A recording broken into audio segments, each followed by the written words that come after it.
Et salut à tous les pilotes et bienvenue dans Elite Dangerous pour une vidéo un petit peu spéciale puisque c'est une première sur la chaîne. J'ai reçu aujourd'hui un message d'un commandeur sur Discord et qui me posait plusieurs questions, quatre exactement. Et pour lui répondre, eh bien plutôt que de lui écrire de lui répondre par mail ou de lui répondre sur Discord, j'ai préféré tout simplement faire une vidéo pour répondre à ces questions. Alors est-ce que ça fera l'objet d'une série? Est-ce que ça fera l'objet, est-ce que j'en ferai d'autres? Ça, j'en ai absolument aucune idée.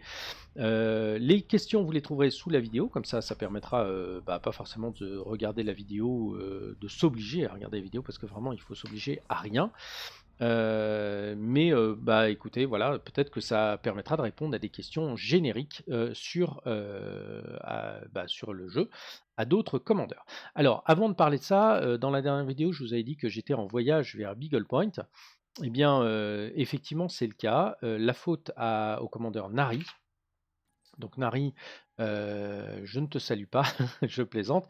Donc Nari m'a dit, «Oui, viens à Beagle Point», j'étais à Calac, hein, donc j'étais à Calac. Là. J'étais là, il y a une semaine à peu près, mais oui, c'est ça, une semaine. Et il m'a dit: «Viens à Beagle Point, il faut que tu arrives avant la fin de l'événement Distant World 2, c'est important».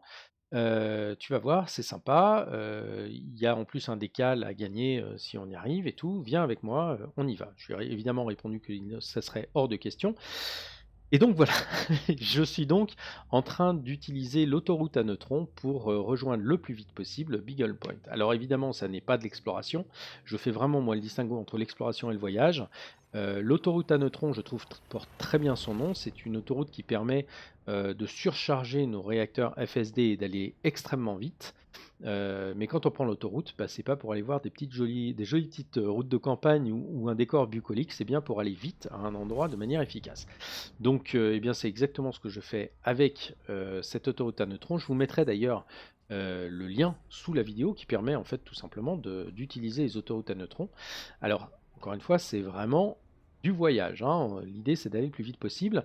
Aller le plus vite possible, eh ben, ça a été réalisé la semaine dernière par un commandeur qui s'appelle UpToDate, que vous connaissez probablement. C'est quand même un streamer assez important pour Elite Dangerous en France, un grand explorateur. C'est aussi quelqu'un qui fait des buckyballs, c'est-à-dire des challenges permettant d'aller le plus vite possible d'un endroit A à un endroit B. Et la semaine dernière, samedi, pour être très exact, eh bien, il a rejoint Beagle Point depuis la bulle en 5h39, ce qui est une performance, c'est une première. Et évidemment, je ne battrai absolument pas son score. Il n'y a aucun problème là-dessus. Tout simplement parce que d'abord, je n'ai pas tout à fait le même vaisseau. Je me suis préparé en 20 minutes, chrono en main, pour préparer mon Anaconda pour cette folie. Et puis, tout simplement, j'ai pas, non plus l'expérience qu'a UpToDate. Donc là, j'en suis à peu près à 8 heures, 7 heures. Donc je dois être à 6 ou 7 heures de voyage. En gros, je pense que je vais mettre 8 heures, peut-être 9 heures pour rejoindre Beagle Point, mais c'est faisable. Donc si vous voyez, en utilisant l'autoroute à neutrons, j'ai un Anaconda, donc je vais quand même vous le montrer. Un Anaconda, qui a une portée de saut, qui est quand même, de 60, ouais 70 années-lumière à peu près. Ce qui est pas énorme, hein, UpToDate il est plutôt sur du 80 années-lumière. Donc voilà, en tous les cas, c'est possible. Allez, on va passer aux questions, de ce commandeur. Donc ce commandeur, il s'appelle Platy, il a 14 ans, il m'a envoyé un MP plutôt sympa avec, des questions en disant: «J'espère que tu auras le temps de répondre à mes questions». Bah voilà, je vais répondre à tes questions, il y en a 4. La première, c'est quoi les ingénieurs? Alors les ingénieurs, c'est, une chose qui est apparue dans Elite Dangerous, en mai 2016 de mémoire. C'est la première extension en fait qui est arrivée avec Horizon, qui permet de se poser sur les planètes et cette, mise à jour a apporté en fait des personnages que l'on va débloquer. Alors, on va pas forcément tous les débloquer, certains en fait sont connus de notoriété publique, hein, c'est les premiers qu'on va voir. On va les trouver ici dans le panneau de droite, dans ingénieurs. Dans les premiers ingénieurs, on a notamment l'une des plus connues qui est Felicity Farseer, qui est très très connue des explorateurs parce qu'elle va augmenter la portée de saut de notre FSD. Alors Felicity Farseer, je ne l'ai pas vue, où est-ce qu'elle est? Où est-ce qu'elle est? Elle est cachée? Elle est là, Felicity Farseer, voilà. Donc ça, c'est une des premières. Et puis alors, plus on va monter en rang avec ces ingénieurs, là, tu vois que je suis en niveau 5, plus on va monter en rang, et ben plus elle va nous recommander vers d'autres ingénieurs. Là, typiquement, cet ingénieur, il n'est pas débloqué pour moi, tout simplement parce que Mel Brandon ne m'a pas encore ouvert les portes, parce qu'il faut que le conseil de Colonia m'y ait invité. Et là, Laurie Johnson, eh bien, tout simplement, j'ai pas encore le rang combattant vétéran. que je fais assez peu de combats, donc je n'ai pas pu encore la débloquer. Donc il y a des conditions pour les débloquer. Une fois que c'est débloqué, bah, tout simplement les ingénieurs vont modifier des particules, des parties du vaisseau et ou des armes. Alors Braben en avait parlé des ingénieurs avant la mise à jour, donc des ingénieurs, en parlant des ingénieurs au Vietnam. Alors j'ai pas tout compris parce que Braben est un garçon intelligent, chose que je ne suis pas forcément, surtout il parlait en anglais. Et il parlait des ingénieurs comme des gens qui avaient modifié des trucs sur les hélicoptères, ils voulaient avoir cette vision dans le jeu. En fait tout simplement en lootant des matériaux et des données à la surface des planètes ou dans les sources de signaux inconnus. On va récupérer des choses et en échange de ces choses qu'on va donner aux ingénieurs, on va pouvoir améliorer la qualité de notre vaisseau, la qualité des armes, on va pouvoir avoir des effets spéciaux sur les armes par exemple, augmenter la portée de saut de notre FSD et tout un tas de choses. Donc il y a des sites internet qui permettent de présenter ça, puis il y a aussi des vidéos qui permettent de présenter ça. Mais c'est une manière de personnaliser très finement son vaisseau, et c'est vraiment une grosse amélioration. Parce qu'en fait, le vaisseau va avoir. C'est pas l'anaconda de tout le monde que tu vas avoir, ou c'est pas le cobra de tout le monde, parce qu'il sera personnalisé en fonction des intérêts et des activités qu'on peut avoir. Donc le cobra d'un combattant va pas forcément être le même de quelqu'un qui fait de l'exploration, et il ira pas voir les mêmes ingénieurs. Donc ça permet vraiment dans des moindres détails, d'aller personnaliser les ingénieurs avec des niveaux, avec tout un tas de choses. Il y a aussi une autre chose qui est à souligner, c'est que les ingénieurs ne sont pas euh, les seules choses qui permettent d'avoir des modules et ou des petites choses un peu spéciales sur son vaisseau.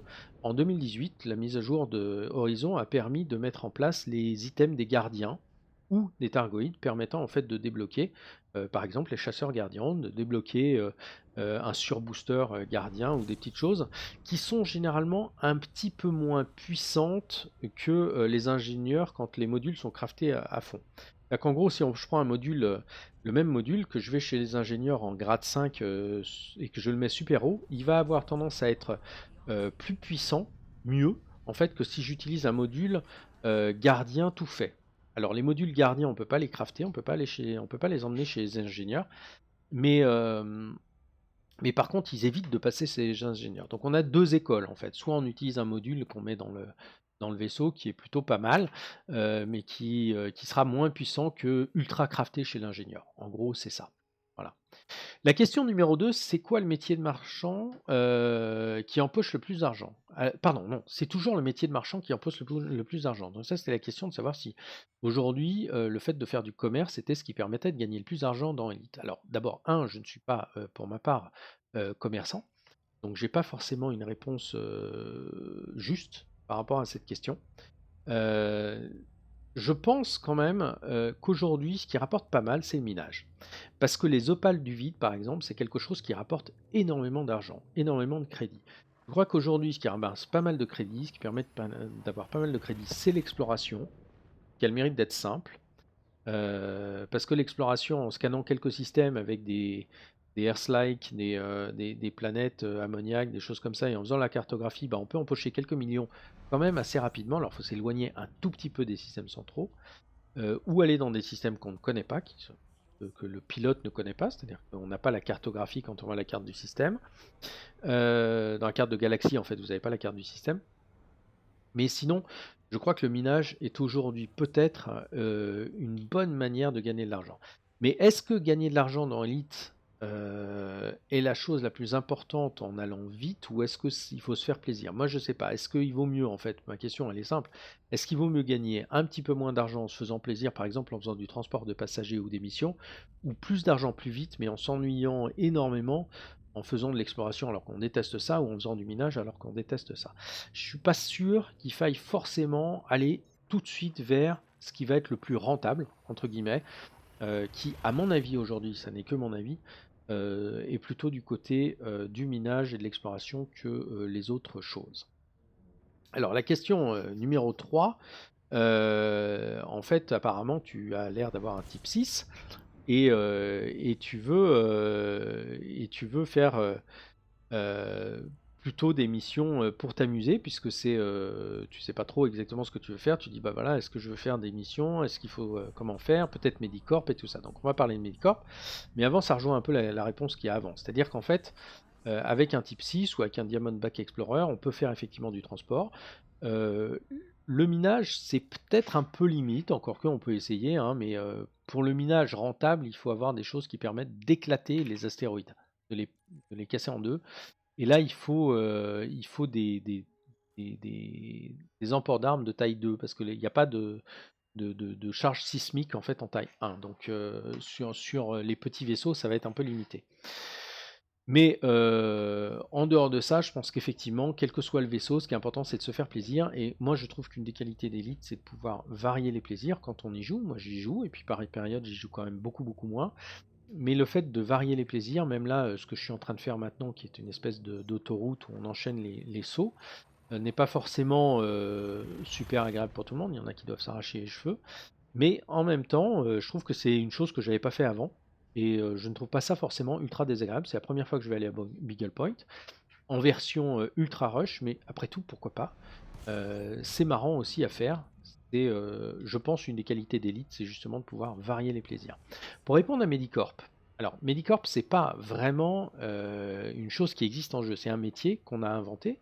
En fait, quand j'ai créé la Wing Atlantis, il y a eu un événement qui s'appelait Salomé, il fallait qu'on sauve Salomé, et le lendemain de Salomé, il y avait en fait